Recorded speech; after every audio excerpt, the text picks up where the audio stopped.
guys, Hypernova56 here, and today we're going to be looking at the Splattershot Jr., but not exactly by choice.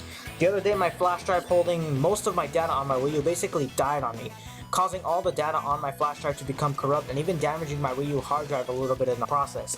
So unfortunately I was forced to start over, but thankfully I'm moving up the ranks pretty quickly, so let's just get straight into the video anyway. The Splattershot Jr.'s damage is a little bit on the low side, dealing 28 at close range while dropping off to about 24 at its maximum effective distance.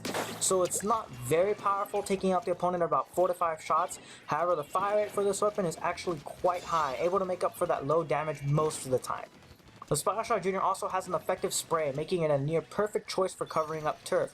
However, much like the NZAP, that low damage and high spray doing you any favors in the killing department, so your time to kill on average is going to be slow.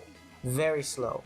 Thankfully, because of your high mobility, closing the gap on your opponents to get as close as you need to isn't going to be too much of an issue for you. The range on the Splattershot Jr., however, is limited, and you will be noticing that you'll be having a hard time killing opponents that have mobility comparable to that of yours. As such, this weapon is best suited for close quarter combat or as an offensive supporting weapon, since the Splattershot Jr. really doesn't have an answer to range opponents. The Splattershot Jr. is a weapon made to support its teammates with its specials and or with inking up turf.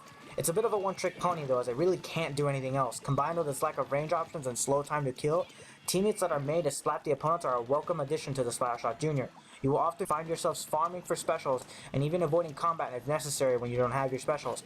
However, when you do manage to get your specials, they tend to become very powerful for you and your teammates, often shifting the tides of the battle completely.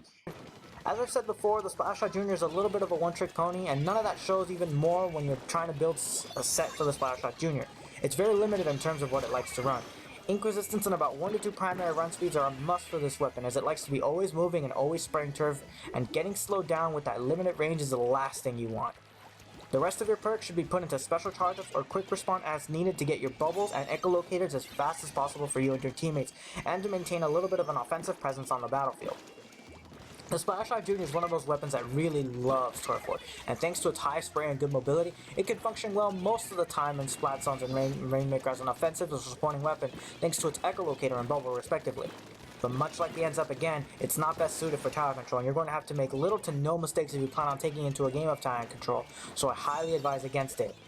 If you're looking for a weapon that is perfectly suited for supporting its teammates with specials and or turf spraying, is good at close quarters combat and applying pressure to the enemy team, a Splattershot Jr. may be just what you're looking for.